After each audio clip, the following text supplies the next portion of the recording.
वहाँ पर उरन्या को देखते हैं, जो कि बहुत ही ज्यादा खूबसूरत दिख रही थी। पर क्योंकि इन चूजों के पास पैसे कम थे, इसलिए उरन्या उन्हें वहाँ से भगा देती है। लेकिन इस बार वो लोग उसे पैसों के साथ एक ब्रेड का बड़ा टुकड़ा भी देते हैं, जिसके बाद उरन्या वहीं बैठकर उनको अपने बड़े संतरों और काली गुफा के दर्शन करवाती है, जिसको देखने के बाद वो हरामी बच्चे भी बहुत ज्यादा खुश हो जाते हैं। फिर हिलाने के बाद जब नन्हीलाल अपने घर पर आता है, तो वहाँ पर उसके डैड उस पर बहुत चिल्लाते हैं, क्योंकि वो हमेशा ही खाने के वक्त लेट आता है। फिर आगे इन लोगों की बातों से हमें पता चलता है कि नन्हीलाल एक एस्ट्रोनॉट बनना चाहता है, लेकिन उसके डैड उसे बिल्कुल भी सपोर्ट नहीं करते और कहते हैं कि एक लोहार का बेटा लोहार ही बनेगा। लेकिन वहीं नन्हीलाल के दादा को ऐसा नहीं लगता और वो हमेशा ही नन्हीलाल को सपोर्ट करते हैं। इसके साथ ही हम यहाँ पर ये भी देखते हैं कि नन्हीलाल ड्राइंग बनाने में बहुत ही अच्छा है। इसके बाद रात को हम नन्हीलाल और छछूंदर को देखते हैं, जो कि एक घचाघच की फिल्म देखने सिनेमा हॉल में जाते हैं। वो लोग टिकट खरीद कर अंदर चले तो जाते हैं, लेकिन तभी सिनेमा हॉल का सिक्योरिटी गार्ड उनके पिछवाड़े पर लात मारकर उन्हें बाहर भगा देता है। लेकिन नन्हीलाल को अभी भी वो फिल्म देखनी थी, इसलिए वो पीछे की दीवार से ऊपर चढ़ जाता है और वहाँ पर बैठकर मूवी देखने लगता है। लेकिन कुछ देर बाद वो संतरों और गुफाओं में इतना ज्यादा खो जाता है कि अचानक उसका पैर फिसलता है और वो सीधा आकर नीचे गिरता है, जिस वजह से उसके पैर पर चोट लग जाती है। फिर अगले सीन में हम नन्हीलाल को एक हॉस्पिटल में देखते हैं,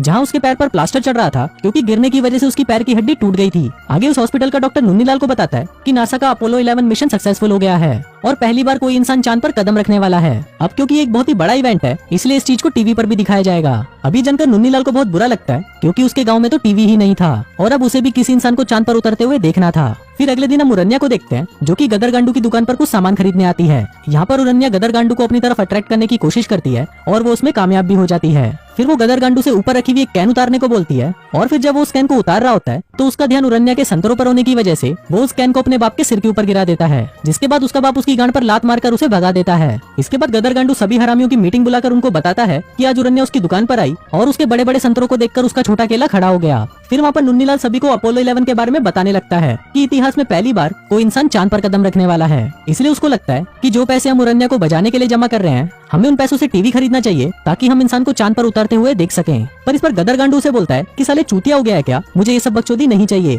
मुझे तो सिर्फ उरन्या के साथ घचाघच करना है। अब क्योंकि गदर गांडू मान नहीं रहा था, इसलिए नन्हीलाल सभी को वोट करने के लिए बोलता है। अब क्योंकि 5 चूतियों में से 3 चूतियों के वोट नन्हीलाल को मिलते हैं, इसलिए सभी नन्हीलाल की बात मान लेते हैं और वो लोग टीवी लाने के लिए पैसे जमा करना शुरू कर देते हैं। उधर गांव की सभी औरतों में भी ये बात फैल जाती है कि बच्चे मिलकर टीवी खरीदने के लिए पैसे जमा कर रहे हैं, इसलिए वो भी उनकी मदद करने के लिए तैयार हो जाती हैं। अब क्योंकि टीवी खरीदने के लिए बहुत ज्यादा पैसों की जरूरत थी, इसलिए वो पांचों हरामी गांव में एक नाटक दिखाते हैं, जिसके जरिए वो सभी गांव वालों को ये बताते हैं कि एक इंसान पहली बार चांद पर जाने वाला है और हम सभी को इस मूवमेंट को मिस नहीं करना चाहिए। उधर नाटक देखने उरन्या और चुलबुली भी वहाँ पर आती है और गदर गांडू तो उरन्या को देखकर देखता ही रह जाता है और वहीं नन्हीलाल सिर्फ चुलबुली को ही देख रहा होता है, जिसको देखकर हम व्यूअर्स को पता चलता है कि ये गधे का बाल उरन्या को छोड़कर चुलबुली को पसंद करता है। फिर शो खत्म होने के बाद गांव वालों को उनका नाटक बहुत पसंद आता है, जिसके बदले वो उन्हें थोड़े पैसे भी दे देते हैं। इसके बाद जब वो सभी पैसों को गिनते हैं, तो उन्हें पता चलता है कि उन्हें जितने पैसों की जरूरत है, उसके आधे पैसे भी अभी तक जमा नहीं हो पाए। तभी चूतड़मल सभी को कंगाली नाम के एक भिखारी के बारे में बताता है और कहता है कि वो पहले सोने की खदान में काम किया करता था और गांव में ये अफवाह है कि उसके पास बहुत सारा सोना है,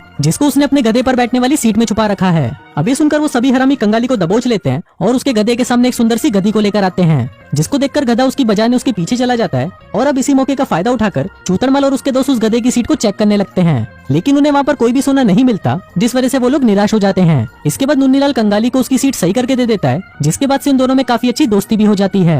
फिर अगले दिन जब नन्हीलाल एक ऑफिसर की पेंटिंग बना रहा था, तब उस ऑफिसर को एक कॉल आता है कि कुछ ही दिनों में यूएसए का वाइस प्रेसिडेंट उनके गांव में आने वाला है। ये बात वहाँ पर नन्हीलाल भी सुन लेता है और फिर घर आकर वो ये बात अपनी मॉम को बता देता है। वहीं इसकी मॉम इसे कुछ पैसे देती है, जो कि गांव की सभी औरतों ने टीवी के लिए इकट्ठा किए थे। इसके बाद नन्हीलाल ये पैसे अपने दोस्तों को दिखाता है और अब टीवी खरीदने के लिए उन्हें सिर्फ कुछ ही पैसों की जरूरत थी। फिर अगले दिन जब सभी लड़के सिनेमा हॉल के बाहर खड़े थे, तभी उनके पास एक आदमी आता है और उनसे बात करने लगता है। वहीं बातों बातों में जब उस आदमी को पता चलता है कि ये लोग टीवी खरीदने के लिए पैसे जमा कर रहे हैं, तो वो उनको बचे हुए पैसे देने के लिए तैयार हो जाता है। बस बदले में उनको गांव में ये खबर फैलानी होगी कि यूएसए का वाइस प्रेसिडेंट इस गांव में आने वाला है। फिर रात को हम नन्हीलाल को देखते हैं, जो कि चुलबुली को बता रहा होता है कि उन्होंने टीवी खरीदने के लिए पैसे जमा कर लिए हैं। फिर अगली सुबह हम नन्हीलाल के बाप को उसकी माँ से झगड़ा करते हुए देखते हैं, क्योंकि नन्हीलाल के बाप को अमेरिकन बिल्कुल भी पसंद नहीं थे, पर उसने अपने घर में ही उनके देश का झंडा लगा रखा था, जिस वजह से उसका बाप उसकी माँ से बहस करने लगता है। फिर कुछ दिन बाद पुलिस वाले नन्हीलाल के घर पर आते हैं और उसके बाप को उठाकर अपने साथ ले जाते हैं, क्योंकि वो एक कम्युनिस्ट था और वो सरकार के खिलाफ था। इसके साथ ही वो लोग एक कॉफी शॉप के मालिक को भी पकड़ लेते हैं, क्योंकि वो भी एक कम्युनिस्ट था।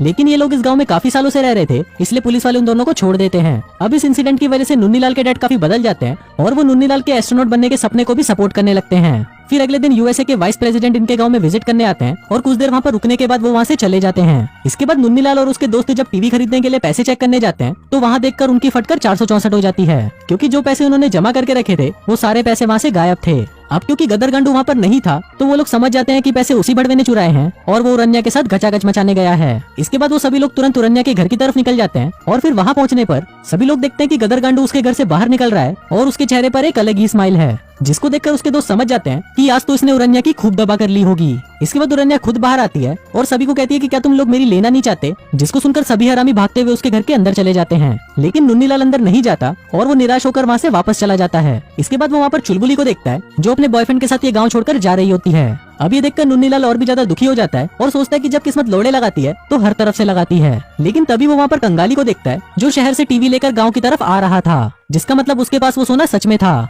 अब ये देखकर नुन्नीलाल बहुत खुश होता है और कंगाली के साथ वापस गांव आ जाता है। इसके बाद गांव में सभी लोग मिलकर टीवी चालू करने की कोशिश करते हैं लेकिन वो चालू ही नहीं होता।